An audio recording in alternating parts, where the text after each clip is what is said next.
Bonjour. Nous avons vu que dans le contrat d'assurance vie, il y avait un aléa, celui sur la durée de la vie humaine. Nous avons vu également que ce principe avait été posé par la Cour de cassation en chambre mixte le 23 novembre 2004.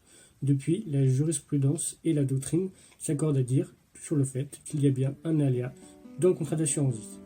Néanmoins, ce n'est pas toujours le cas. Il y a 3 exceptions que je souhaiterais aujourd'hui vous indiquer.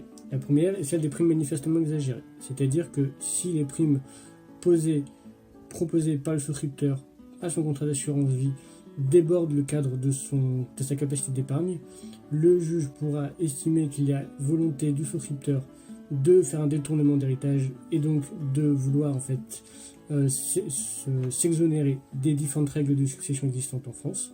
Et donc, dans ce cas, s'il y a bien prime manifestement exagérée déduit et conclu par le juge, l'assurance vie réintégrera la masse successorale du souscripteur, puisque pour défaut d'aléa, le contrat d'assurance vie étant nul. La deuxième exception à la présence d'un aléa, c'est le risque de suicide du souscripteur dans la première année de souscription.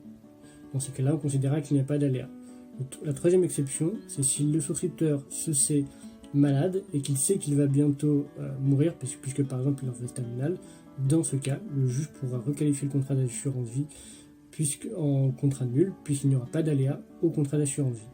Et le quatrième cas, c'est si le souscripteur souhaite frauder les différents services sociaux, sécurité sociale ou fisc, en protégeant une partie de son épargne en la mettant dans un contrat d'assurance vie. Dans ce cas, il y aura fraude de la part du souscripteur et donc le juge pourra prononcer une nullité du contrat d'assurance vie pour défaut d'aléa. Tout simplement.